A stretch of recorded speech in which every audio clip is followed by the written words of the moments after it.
Ok, les gars.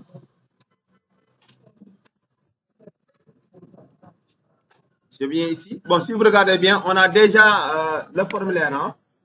On a déjà le formulaire, n'est-ce pas? Mais au niveau du formulaire, si vous regardez bien, on avait dit que la matricule doit être générée. La matricule doit être générée sous la forme ET, la date du jour, c'est-à-dire l'année en cours, le mois, le jour, l'heure, la minute et la seconde, plus arrobase easy à la fin. Donc comme ça, quoi. On est d'accord, comme ça. Aussi, si vous voulez ajouter un étudiant, il faut que vous lui sélectionnez une classe. Ça veut dire quoi? La table classe qui se trouve au niveau de la base, on doit, c'est à partir de cette table qu'on va charger cette liste déroulante. Par exemple, ici, si vous regardez bien, la liste est vide. Ah, d'accord. Donc, la première chose à faire, c'est de charger la liste déroulante. Et la liste déroulante ici n'est rien, c'est une chose que vous connaissez déjà. Quelle est la balise qui permet d'avoir une liste déroulante? C'est la balise select. Et maintenant, l'ensemble des champs ou bien l'ensemble des éléments qui chargent maintenant la liste, c'est ce qu'on appelle les balises options. On est d'accord? Donc, la première chose à faire, c'est de charger la liste d'abord. Après avoir chargé la liste, on va créer maintenant une méthode, une fonction qui permet de générer le matricule de l'étudiant. On est d'accord? Et après tout ça, on va essayer maintenant de créer une fonction qui permet de récupérer tous les champs qui sont là, qu'on va associer maintenant au bouton ajouter. Lorsqu'on clique sur le bouton ajouter, qu'est-ce qu'on doit faire? Récupérer les informations qui se trouvent au niveau des champs de saisie, appeler la fonction qui nous permet de prendre ces informations et de les insérer au niveau de la base. Ça se passe comme ça. Mais vous, ce que vous faites en HTML, si vous regardez bien, vous avez des formulaires qui étaient très jolis, mais les formulaires ne faisaient rien pratiquement. N'est-ce pas? Ce sont des formulaires qui étaient statiques. Ici, maintenant, on a des formulaires qui sont dynamiques. Donc, on va essayer de prendre notre temps sur ça pour que vous le compreniez d'abord. Ça va, les gars? Et je vous avais dit que charger un tableau HTML et charger une liste déroulante HTML, c'est pratiquement la même chose. Si vous regardez bien, la fois passée, on a pu charger le tableau HTML via des données nous venant de la base. On est d'accord? Donc, ici, la première chose à faire, puisque les informations qui doivent charger la liste déroulante viennent de la base, il faut que nous créions une requête qui permette de récupérer toutes les classes qui se trouvent dans la table classe de la base. Ça va, les gars? À chaque fois que vous devez créer maintenant une fonction qui se communique directement avec la base, quand je dis une fonction qui se communique avec la base, ça veut dire une fonction qui a au moins une requête dans le corps, dans son corps. On est d'accord? Donc, à chaque fois que vous avez ces fonctions-là, il faut aller au niveau des étudiants des DB. Toutes les fonctions manipulant directement la base, on les crée ici. Ça va, les gars? Donc, on va essayer maintenant de créer une fonction nommée getClass qui récupère maintenant toutes les classes. Donc, ça veut dire quoi? Je peux mettre ici function getClass, n'est-ce pas? Et à chaque fois que vous avez une fonction qui se communique avec la base, avant l'écriture de la requête ou bien avant son exécution, il va falloir que vous ayez l'ouverture de la base. Et l'ouverture de la base est sauvegardée dans une variable qui est globale. Donc, dans chaque fonction, la première chose à faire, c'est d'écrire global DB, toujours. On est d'accord? Je vais entrer et je vais créer ici la requête SQL. Et ici, la requête qui me permet de récupérer toutes les classes, c'est from classe, simple comme bonjour. Si vous voulez même, vous pouvez avoir les classes par ordre alphabétique en mettant ici order by. C'était le libellé, hein? Libellé ASC. Même si vous ne mettez pas ASC, par défaut, vous l'aurez dans l'ordre croissant, sur le libellé, hein? Et quand vous finissez, return $db flash, n'est-ce pas? Query. Query permet d'exécuter la requête. C'est bon. Et maintenant, fetch all permet de formater les données qui ont été exécutées sous forme d'un tableau. Je l'avais expliqué l'autre jour. Hein? Donc ici, je vais mettre fetch all. Et la A de fetch all est toujours en majuscule. Et là, quand je mets 2, ça veut dire quoi? J'aurai les données sous forme de tableau associatif. Et les tableaux associatifs, on les appelle des tableaux clés clé-valeur. Ça va les gars? Les tableaux associatifs, on les appelle aussi des tableaux clé-valeur. N'est-ce pas? Ok, donc j'ai la fonction qui permet de récupérer toutes les classes de la table, classes de la base. Qu'est-ce que je vais faire maintenant? J'ai besoin de ces informations dans le fichier liste.php. On est d'accord ici? Donc, pas liste, j'ai besoin de ça dans add. J'ai besoin de ça dans add. Donc, c'est ici. Et dans add, on a ça. Si vous regardez bien, on a un formulaire, hein, comme d'habitude. N'est-ce pas, les gars? Maintenant, on descend ici au niveau de classe. Si c'était en HTML, vous allez mettre ça. Regardez bien. Si c'était en HTML, c'est ça que vous allez mettre, n'est-ce pas? N'est-ce pas? Vous mettez 1. N'est-ce pas? Après, vous mettez ici L2 et I. On est d'accord? Après, vous mettez là 2, 3,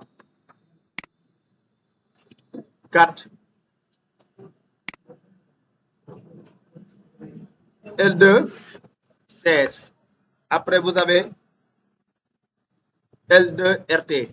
Après, vous avez L2 II, exemple. En HTML, c'est ça que vous faisiez parce que c'était statique. Même si vous aviez maintenant 1500 classes, c'est à vous d'écrire les 1500 classes. Vous l'en darez. On est d'accord? Donc, quand je reviens ici et que j'actualise, vous verrez les classes sont là. Mais nous, les informations qui doivent charger la liste nous viennent de la base. Il faut maintenant qu'on charge la liste via les informations nous venant de la base. Maintenant, une question. Est-ce que votre professeur d'HTML vous avez expliqué pourquoi ici on met value? Value là, pourquoi on le faisait?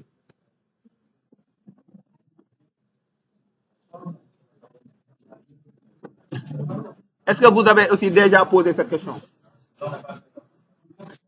Ok, on suit. D'accord, il n'y a aucun souci. Mais regardez bien.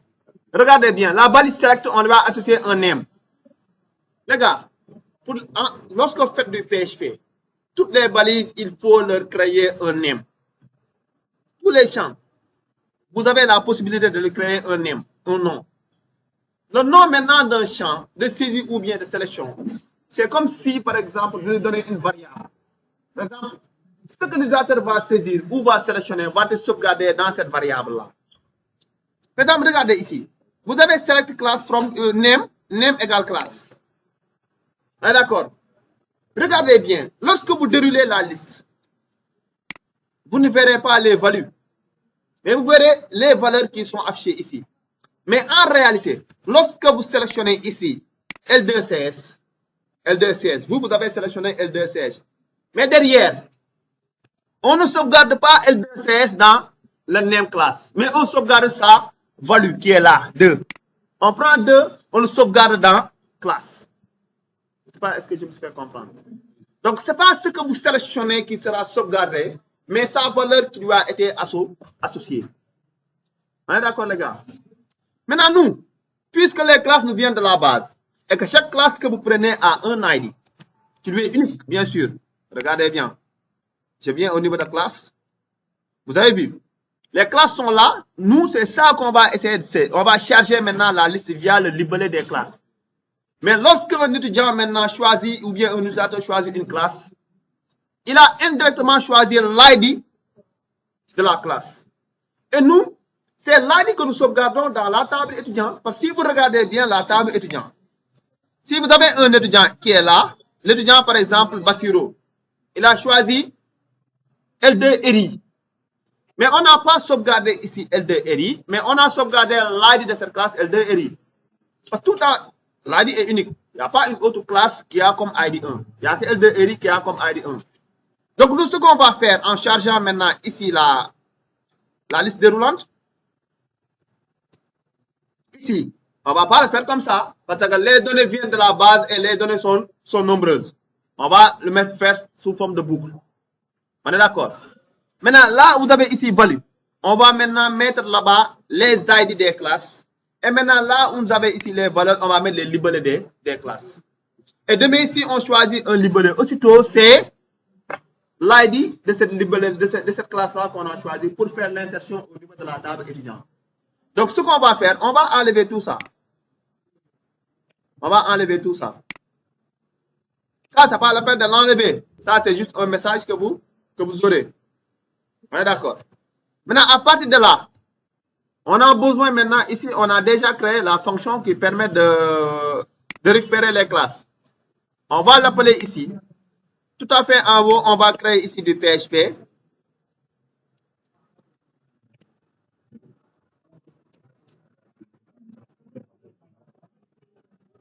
N'est-ce pas? Et là, on va créer une variable classe qui reçoit get class. Ah, d'accord. On peut mettre ici un var dump pour visualiser est-ce qu'on a pu récupérer les classes. Je vous conseille toujours d'utiliser var dump pour voir les données avant maintenant de les charger au niveau d'un table ou bien d'une liste déroulante. Donc ici, je mets var dump $class. Je reviens là, j'actualise, donc ça marche parce que si vous regardez bien, toutes les classes sont là. Maintenant, les informations qui sont ici, on va les charger dans cette liste-là.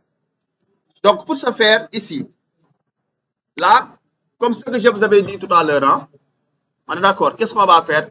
Créer une liste déroulante. Mais la liste déroulante a été déjà créée, mais les données, il faut qu'on les parcourt. Mais les données nous viennent se trouvent dans un tableau. Il faut le parcourir en usant une boucle. Donc, moi, je vais utiliser la boucle comme ce qu'on faisait pour le tableau. Hein. Ouais, d'accord. Donc, ici, je vais mettre for each $class as $c ou bien CL, si je vois. Hein. Et là, je vais ouvrir l'accolade ici, mais la fermer là. On est d'accord. Entre maintenant l'ouverture de l'accolade et la fermeture, c'est ici maintenant que je vais mettre ce que je veux dupliquer. Et ce que je veux dupliquer, ce sont les balises option. Mais je vais le faire une seule fois, parce que je les ai mis dans une boucle pour que je duplique une fois. Donc quand je mets ici, regardez bien, je mets option, value est là, donc regardez bien, quand je mets 1, regardez, j'actualise ici, j'aurai 1 combien de fois? 5 fois. Donc ça va dire quoi? J'ai 5 classes. Mais je ne vais pas charger 1. Qu'est-ce que je vais mettre ici? Les classes sont là, regardez bien. À chaque fois que vous prenez un C, vous avez ça dans le C. Vous avez ces deux choses-là. À chaque fois que vous prenez un $C, vous avez ça. Donc, je vais mettre maintenant $C crochet IDC pour charger les values et $C crochet libellé pour charger maintenant les valeurs. Par exemple, ce que nous voyons. Donc, ce que je vais faire ici, là, je vais mettre du PHP. Et je vous avais montré ça. Ça, c'est la même chose que lorsque vous mettez PHP echo pour afficher. Et ici, je vais mettre $C crochet simple code IDC. Et ici, regardez bien, ici, ce que je veux que ça s'affiche. Je vais copier ça et venir coller ça ici. Ici, au lieu maintenant de IDC, je vais mettre libellé.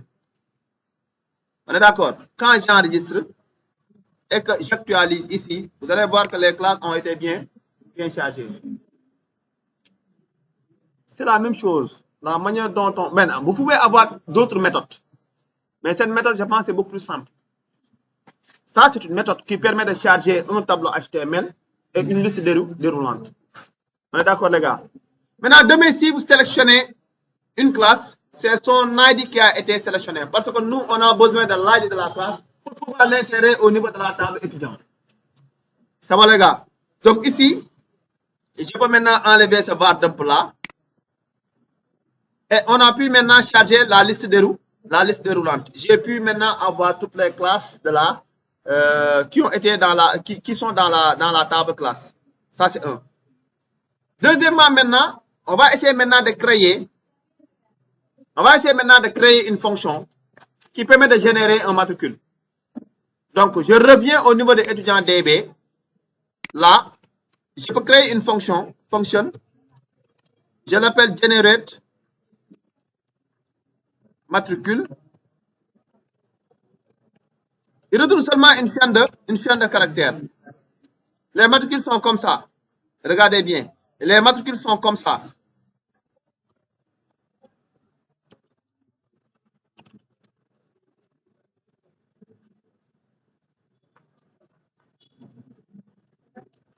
Arrobase easy. Regardez bien les matricules. Les matricules sont comme ça. Mais ici, on a ce qu'on appelle une date. Regardez bien. Quand je mets la fonction date, regardez bien, la fonction date seulement. Donc, avant ici, hein, je reviens au niveau de add. Suivez s'il vous plaît derrière. Je mets var d'un peu de date. La fonction date sur PHP nous donne maintenant la date système. Des fois, les gens, en expliquant, ils disent la date du jour. Mais attention, il se pourrait maintenant que votre ordinateur n'a pas une bonne date. Et il va prendre cette mauvaise date-là. Donc, je vais dire date système. Voilà, d'accord. Si maintenant, je suis le 18, je ne sais pas, oui. Maintenant, on est on a maintenant la date du jour. C'est bon. Donc, date nous donne maintenant la date système, la date du jour, si votre machine a une bonne date. Quand je reviens ici et que j'actualise, je mets quoi?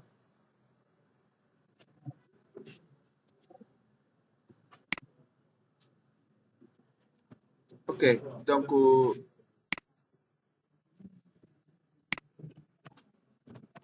je mets ça.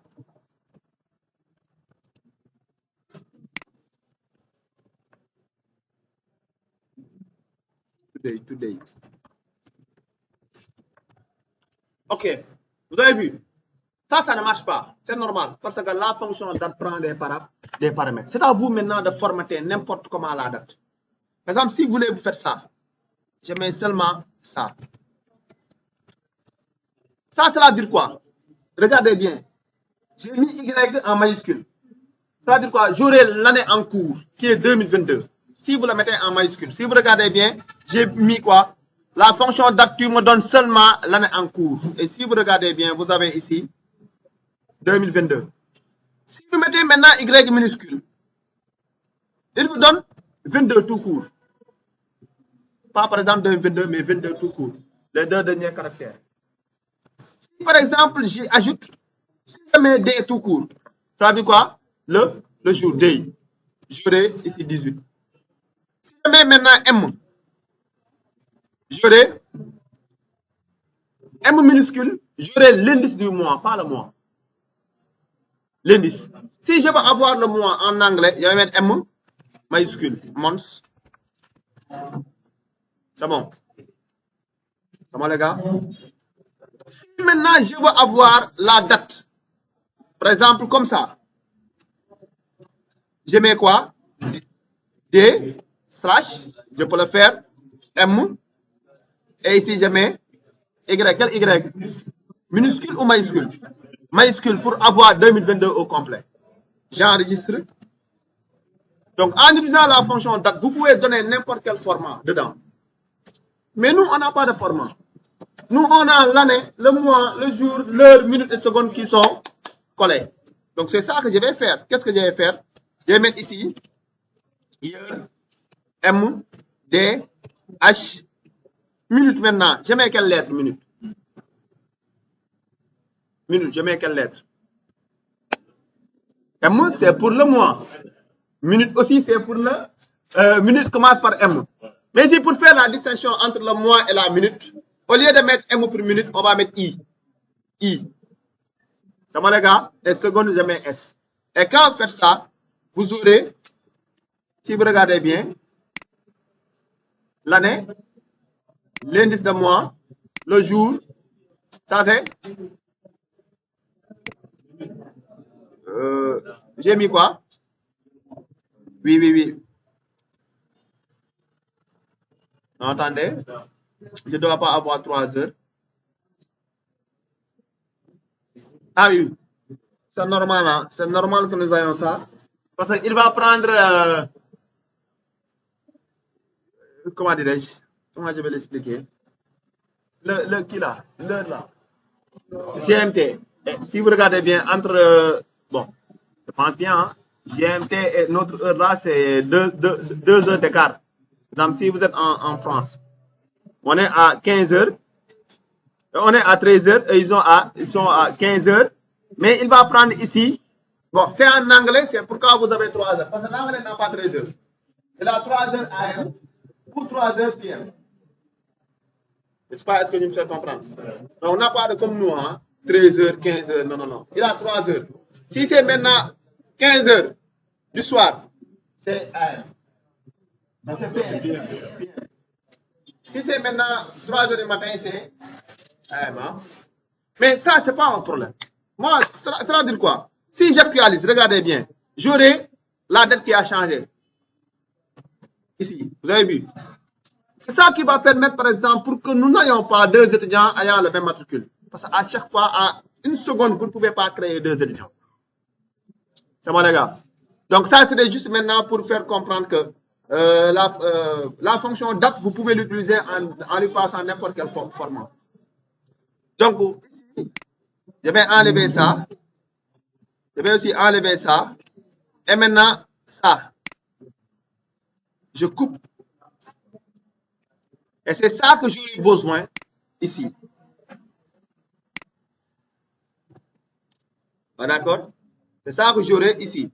Et j'aurai tous les étudiants, le matricule auront aussi ça. Hein? Il y avait un tiré hein, ici. Ok. Je mets donc ici tiré. Hein? On est d'accord? Maintenant, on va essayer maintenant d'appeler cette fonction au niveau de ce champ-là. Là. On va essayer d'appeler cette fonction au niveau de ce champ-là. Au niveau de ce champ, comment faire pour donner une valeur à un champ de saisie? Vous allez utiliser quel attribut?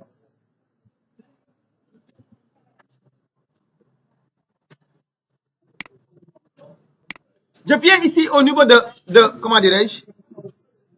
De add. Maintenant, regardez au niveau de matricule. Je répète encore une fois. Si vous faites du PHP, à chaque fois les champs de saisie, il faut les associer à un name. Parce que c'est à partir de ce name-là que vous récupérerez les valeurs qui ont saisi au niveau des champs. Si maintenant vous faisiez du JavaScript, JavaScript n'a pas besoin du name, mais a besoin de l'ID. Vous dites associez toujours un ID. C'est bon les gars. PHP name, JavaScript ID. PHP name, JavaScript ID. Tout le monde a haute voix. Allez-y. PHP name, JavaScript ID. À haute voix tout le monde.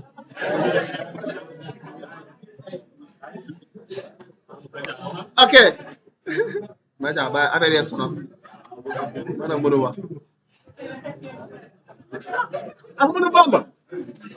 quand je mets value,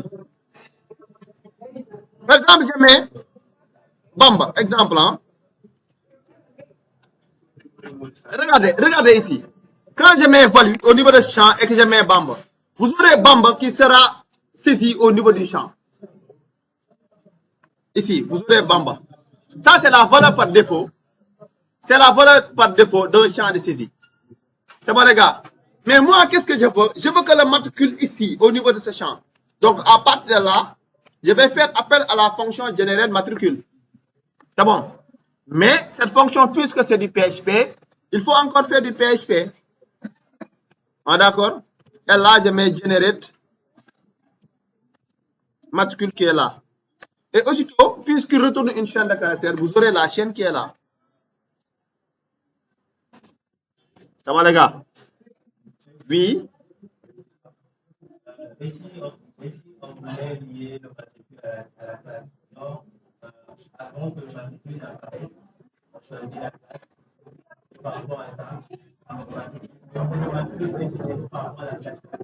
Ok, ça c'est JavaScript qui l'a fait quoi. Le PHP ne pourra pas le faire.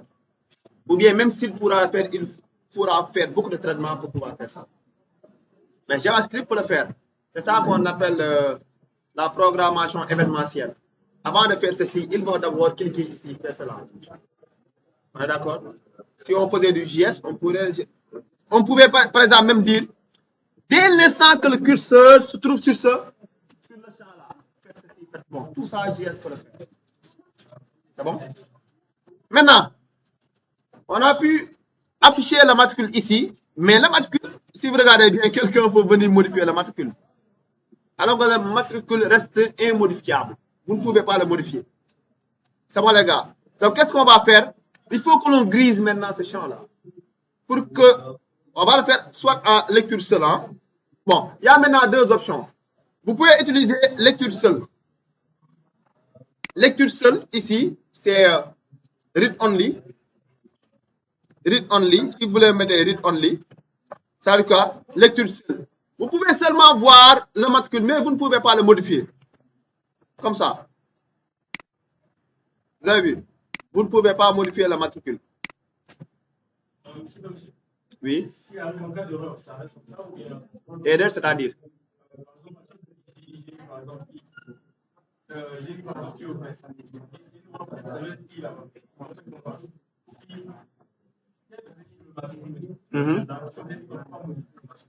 Oui.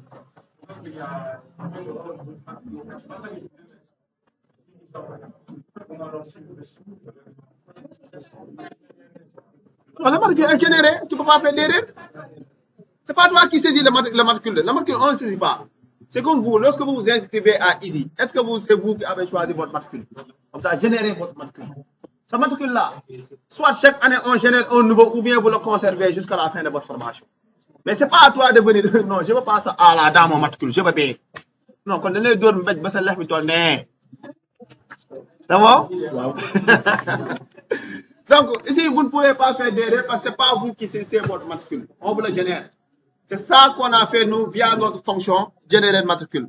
Donc, ici, maintenant, la matricule, vous ne pouvez pas le modifier. C'est bon? Merci beaucoup. Donc, on a généré le matricule. On a chargé la liste déroulante. Il reste maintenant à faire quoi? À créer une fonction qui nous permette, après avoir renseigné ces champs-là, n'est-ce pas, de récupérer ces éléments et de les insérer au niveau de la base. Et la fonction qui permet d'insérer, c'est la fonction, la requête qui permet d'insérer, c'est insert into. Hein? Donc, on revient toujours au niveau de l'étudiant DB. Et là, je vais mettre function. Je peux l'appeler add étudiant, la fonction. Et je lui passe quoi? Je lui passe le nom de l'étudiant. Je lui passe le prénom de l'étudiant. Je lui passe la moyenne de l'étudiant. Je lui passe aussi la classe de l'étudiant. Mais ce n'est pas la peine que je lui passe son ID et son matricule. La matricule sera générée, on l'appelle dans la fonction. L'ID aussi, c'est auto-incrément. Donc ici, la première chose à faire, c'est global, comme toujours, $DB. Je vais créer la requête. Et la requête, c'est insert into. Quelle table? La table étudiant. On va insérer dans la table étudiant. Puis, ça, c'est des valeurs, bon, quelconque. Si je veux, je mets N, je mets P. Ça, ce sont des paramètres que je passe. Mais à l'appel maintenant de cette fonction, on va les passer maintenant les names qu'on a là-bas. C'est bon? Donc ici, j'aurais besoin, maintenant, on vient au niveau de la base et essayer de regarder la structure de la table. Regardez bien. On a ID, on a matricule, on a nom, prénom, moyenne et ID classe. S'il vous plaît, on suit. OK. Donc là, si vous voulez, vous pouvez mettre une insertion implicite ou bien une insertion explicite. Implicite, cela veut dire quoi? Ce n'est plus la peine d'énumérer les colonnes. Je peux directement ici mettre values. On est d'accord? Et là, le premier élément, c'est nul. C'était l'ID. Hein? Le deuxième élément, c'est la matricule. La matricule, maintenant, je peux créer ici une variable nommée matricule qui va recevoir générer matricule. Et là, puisque le matricule, c'est une chaîne de caractères, n'oubliez pas de mettre les simples codes. Ici, je mets $matricule. N'est-ce pas? Après matricule, n'oubliez pas les simples codes, je mets $nom. Ce sont des chaînes. Après, je mets ici $prénom. Après, la moyenne. La moyenne est une chaîne ou bien un entier ou bien un réel. C'est un réel, donc ce n'est pas le fait de mettre des simples codes. Mettez seulement la valeur moyenne. comme ça. Et maintenant, la classe. La classe ici, c'est un entier ou bien une chaîne? C'est un entier, parce que tout à l'heure, je vous l'avais expliqué au niveau de la liste déroulante. Si vous choisissez une classe, on va prendre son value. Et son value n'est rien d'autre que son ID.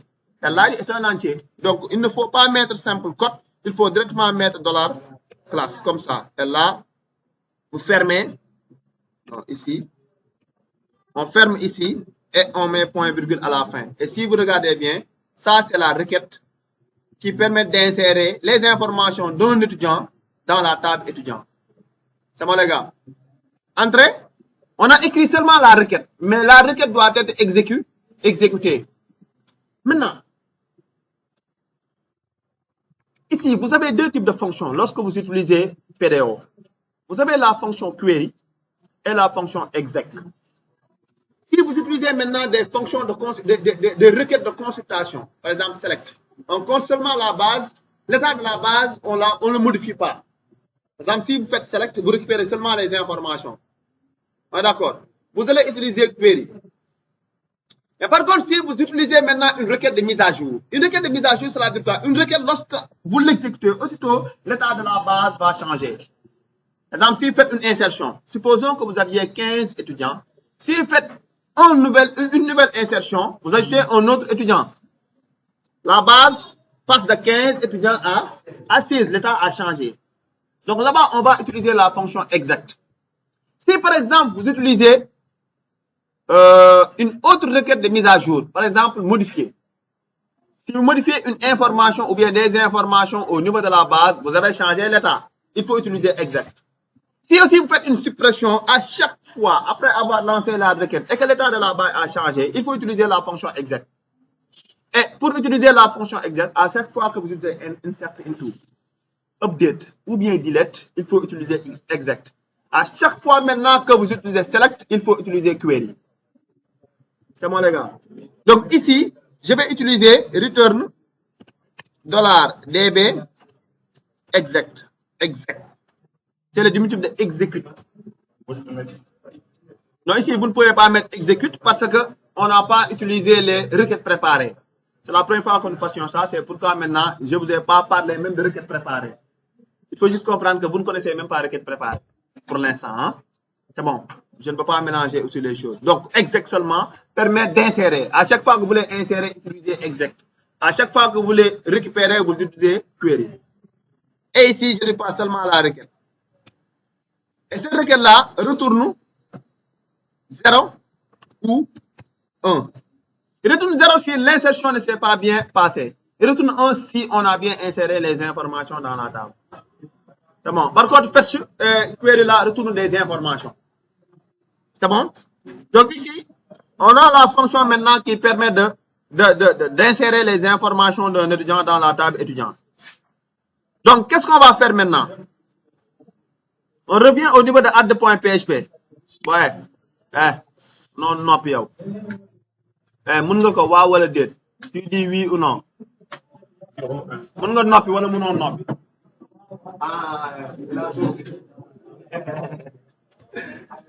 Seulement 2 minutes. Attends que je finisse pour que tu puisses continuer.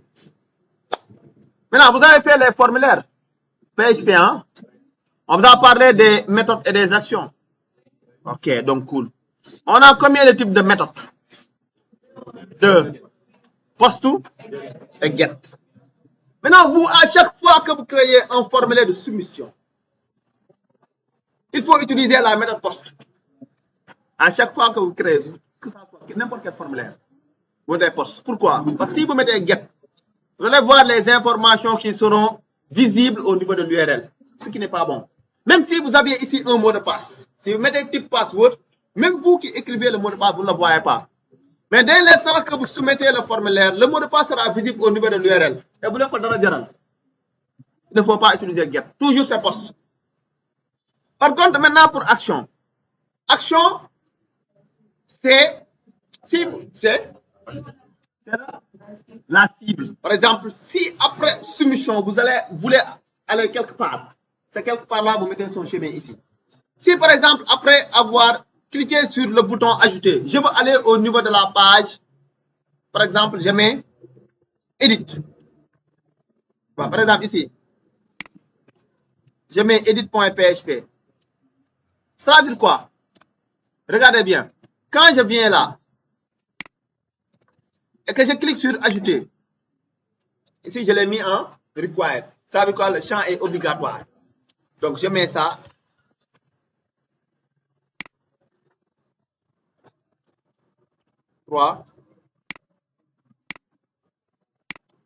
Regardez bien.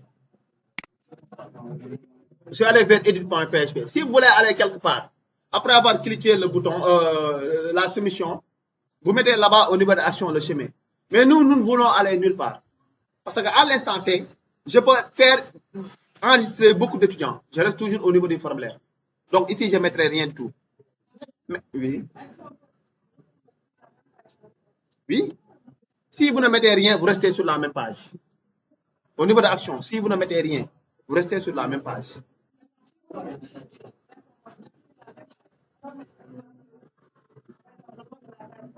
Sur la même page. Action, ne mettez rien. Par défaut, si vous ne mettez rien, vous restez sur la même page. Oui. Bien sûr que oui. Je vais le faire tout de suite. Je vais afficher d'abord les informations sur la même page. Avant de faire appel à la fonction add étudiant pour qu'il me les enregistre au niveau de la base. Regardez bien. Hein? C'est bon? Mais attention. Action est en rapport avec le bouton. Mais il faut toujours que le bouton qui permet de valider soit de type submit. Parce qu'en anglais, tout submit, c'est soumettre. Si le bouton là n'est pas submit, si vous cliquez sur ajouter, vous n'irez nulle part. Il ne fait rien. Donc, pour que les informations soient sauvegardées au niveau de la base, pour faire la soumission du formulaire, il faut toujours que le bouton, son type soit submit. Toujours. C'est bon, les gars? Deuxièmement, bon, oui, de lien. C'est-à-dire?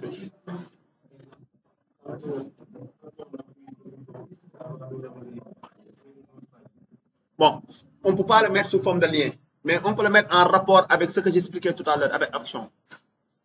Maintenant, au niveau de href du lien, le chemin que tu veux mettre là-bas, tu vas le mettre ici au niveau de action. Lorsque tu cliques sur submit, aussitôt tu iras là-bas. Ça, on peut le faire. Mais lien bouton, ou bien, si vous voulez, vous pouvez le faire. Hein? On a fait lien bouton ici. Mais ce n'est pas un bouton de soumission. Si vous regardez bien ici, liste, hein? Ça, ce n'est pas un lien de soumission. C'est un lien pour être redirigé quelque part. Voilà. On est d'accord? Maintenant, oui. Donc ici, oui. Moi, j'ai enlevé ça. Bien. Ici, pourquoi? Je ne l'avais pas mis en read only. Ah oui, hein. On va dans la dialogue. Voilà. Read only. Maintenant, require, ça veut dire quoi? Require, si vous regardez bien, ici au niveau champ obligatoire. Si vous voulez soumettre le formulaire et que les champs ne sont pas renseignés, il vous dit un message, hein, il faut que les champs sont obligatoires. Require, c'est obligatoire. Hein. Ici maintenant, min. Ça veut dire quoi? Au niveau du champ moyen, la plus petite valeur doit être 0. La plus grande valeur doit être 20. C'est bon. Si vous voulez, ne le mettez pas ici, mais vous le contrôlez. Prenez ce que l'utilisateur a, mais ça, c'est beaucoup plus facile. Hein? Donc, maintenant, ce qui reste maintenant, la soumission. Quel est maintenant, ici, si vous regardez bien, le bouton, on lui a associé aussi un name. Si vous voulez vérifier maintenant la soumission, est-ce qu'on a cliqué sur le bouton ajouter? Il faut passer par cette valeur-là. C'est bon. Donc, je reviens ici tout à fait en haut, là. Je pose une condition. If set le $post. Maintenant, lorsque vous utilisez la méthode post, il faut utiliser maintenant le tableau associatif $post pour pouvoir récupérer les informations qui sont au niveau des champs. Ça, vous l'avez déjà fait. Merci beaucoup. Donc ici, je vais mettre ça, post, crochet, validé. Ici, je l'ai nommé validé. C'est pourquoi je mets crochet validé. Ce n'est pas un nom qui a été inventé. Si j'avais mis ici Toto, j'allais mettre ici aussi Toto. OK, j'enlève ça. Maintenant, si on a cliqué sur le bouton, ça veut dire quoi? Tous les champs ont été renseignés. Je peux les récupérer. En faisant quoi? Je peux par exemple mettre ça. Dollar non, je peux déclarer ici une variable. Je mets dollar post. Crochet non. Ce nom là, c'est le même que ce name là. Si j'avais mis ici Toto, j'allais mettre ici Toto. Maintenant, pour voir si ce que j'ai saisi a été bien récupéré, je peux mettre echo, dollar non. N'est-ce pas? Je viens, je mets ici, job, Fallou. Je mets ici 34 et je choisis ici une classe. Je mets ajouter. Regardez bien. Vous avez vu, hein? Donc, je mets ici 8 ou bien 6. Je mets ajouter. Vous avez vu? J'ai pu récupérer maintenant le nom. Donc, je vais le faire maintenant avec nom, prénom, moyenne et classe. Et maintenant, c'est à partir d'ici que je vais montrer maintenant. Lorsque vous sélectionnez une classe, vous allez voir que c'est son ID qui a été pris en compte. Donc là, je mets ça. Prénom.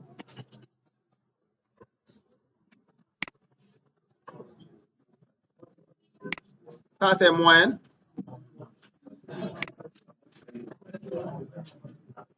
Ça, c'est classe. Et ici, je mets écho dollar classe.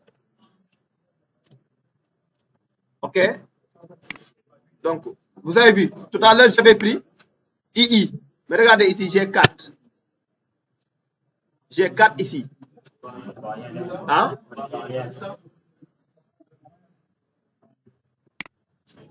Voilà maintenant. Vous avez vu, hein? Ça veut dire quoi? Lorsque vous sélectionnez une classe, c'est son ID qui a été pris. Donc, c'est ça. Maintenant, on a pu maintenant récupérer les informations. On a pu récupérer maintenant les informations. Mais regardez, ça c'est long. Le fait, par exemple, que vous récupérez maintenant toutes les informations. Par exemple, un à un, une à une, quoi, les informations. On pouvait, par exemple, le faire directement en utilisant une fonction que l'on appelle extract. On a extraire maintenant le tableau associatif de la poste. Et aussitôt, les noms qu'on a créés ici, on va directement les utiliser en mettant devant, comme des variables, en mettant devant dollar. Par exemple, ce qu'on a fait ici. On pouvait, par exemple, faire ça. Et là, je vais utiliser extract. C'est une fonction qui permet d'extraire les informations qui se trouvent ici. Ah, d'accord. Si j'ai ça, je n'ai plus besoin de récupérer. Ces names que j'ai ici sont directement des variables. Je vais directement utiliser $non. Exactement comme si j'avais ici au niveau de name, j'avais mis Toto. Pour avoir accès maintenant à la valeur saisie au niveau du champ name, non, j'aurai $Toto seulement. Ah, d'accord, ça aussi vous pouvez le faire. Mais bon, c'est pas grave. Hein? Donc je vais tester ça d'abord et après on va utiliser extract. Ouais, Maurice, il y a une autre. Qui? Claude. J'ai les informations. C'est bon? Qu'est-ce que je vais faire? Appeler maintenant la fonction à des étudiants. Et je lui passe maintenant ces informations que j'ai ici pour qu'il m'insère les informations au niveau de la base. Et ça, je vais mettre add étudiant. Je lui passe $nom, $prénom, $moyenne et enfin $classe. Ah, d'accord. Et ici, on va essayer maintenant de tester.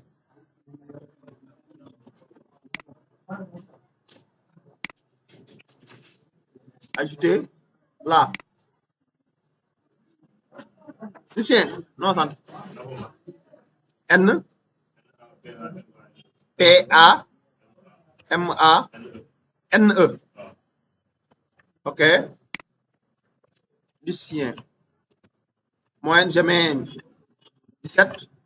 Et la classe, je mets L2CS. Ajouter. C'est bon. Maintenant, ça après, c'est à vous. Normalement, si On pouvait avoir un message qui permet par exemple de dire que oui, l'étudiant a été bien inséré. Ça, on peut le faire, hein? Mais ça, c'est vite fait. Vous pouvez le faire après. Maintenant, on va vérifier maintenant, est-ce qu'on a bien inséré? On peut le faire de deux manières. Soit on revient au niveau de la base et on actualise ici la table étudiant. Et si on actualise la table étudiant, si vous regardez bien, vous avez vu, on a bien inséré les informations de cet étudiant-là. On pouvait aussi rester au niveau de l'application et venir au niveau de liste étudiant pour vérifier est-ce que l'information s'y trouve. Et on l'a ici, hein, si vous regardez bien. Vous avez vu. Parce que ici, dans la liste, on a toutes les informations qui se trouvent, des étudiants qui se trouvent dans la table étudiant. On est d'accord. Ça, on peut le faire. Hein? Donc, on a pu maintenant gérer l'insertion. On est d'accord. On peut aussi faire ça. Comment dirais-je par exemple, utiliser extract. Par exemple, tout ce qu'on a fait ici, regardez bien. Tout ce qu'on a fait ici, on pouvait le mettre ça. Et on vient, on met extract, dollar, post. Seulement, ne mettez pas crochet. Si vous mettez ça, regardez, ça seulement, vous pouvez utiliser exactement les names qu'on avait donnés. Mais ici, on a non. Pour maintenant utiliser ça, la valeur, je vais précéder par dollar. Si vous utilisez extract, vous pouvez faire seulement ça. On va vérifier avec l'insertion d'un autre étudiant. Donc ici, je prends Madame la dormeuse, Baro, Maïcha, moins 14. Je mets L2 RI et je mets ajouter. Je reviens ici au niveau de liste et Maïcha est quelque part. Hein? Vous avez vu, hein? Donc extract aussi marche. Donc vous avez le choix d'utiliser ça ou bien ça, hein? N'est-ce pas? OK. Maintenant, ce qu'on va faire en dernier lieu, maintenant, après insertion, on lance ici un message. Hein? Bon, succès, on met succès seulement. Hein? On le met en vert. Si c'est échec, on met échec en rouge. Hein? OK. Donc, on va le faire maintenant en se basant sur ce que retourne la fonction. Bon, je vais mettre ça en commentaire. Et maintenant, je vais enlever ça.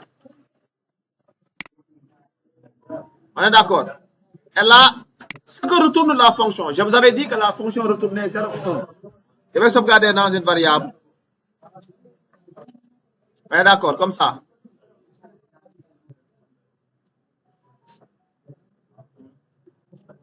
OK.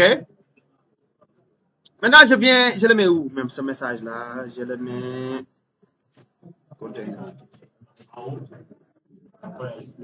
Ici, hein? Je vais mettre là, je mets du PHP.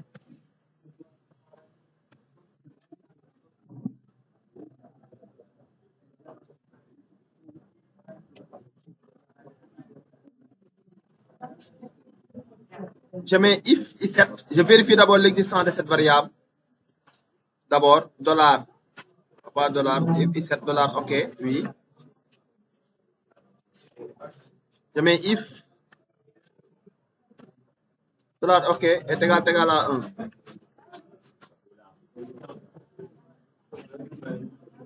Je mets echo.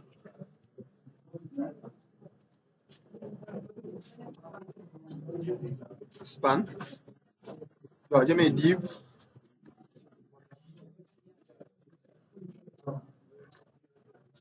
N'est-ce pas?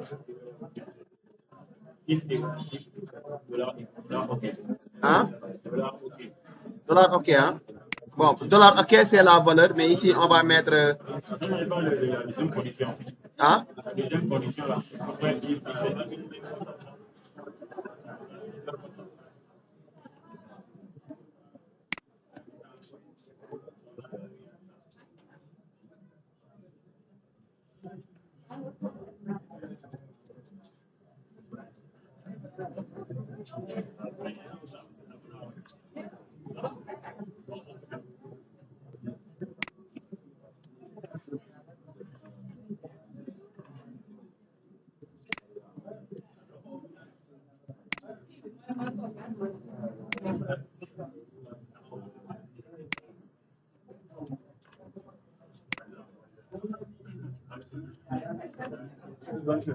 Hein? Danger, alerte, danger. Ah, ok, oui. Excusez-moi. Danger. Hein? La deuxième condition. Deuxième if. Deuxième if, oui. Oui, $, OK. Ok, oui, merci. Donc, je dis que si OK est égal à 1, ça veut dire quoi? Si ce que la fonction a retourné est égal à 1, l'insertion s'est bien passée.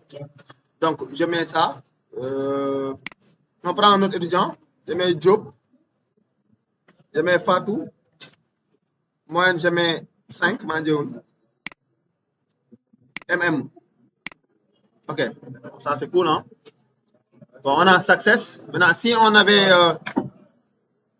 bon, maintenant, on va faire ça. Supposons maintenant qu'au lieu de non, je mets ici, je vais ajouter E.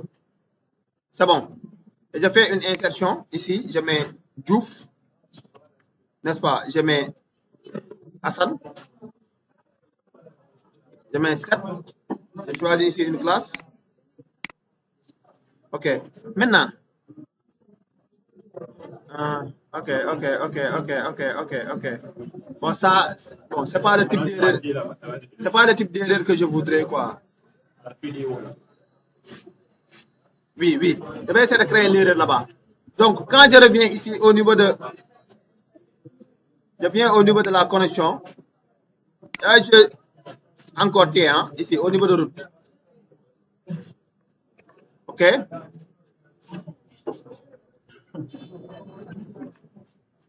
OK, c'est pas grave. Donc, OK. Bon, pour ne pas aussi que la vidéo soit longue, hein. Donc, vous avez ça, hein? Vous avez ça. On a pu gérer ça. On a pu gérer ça, n'est-ce pas?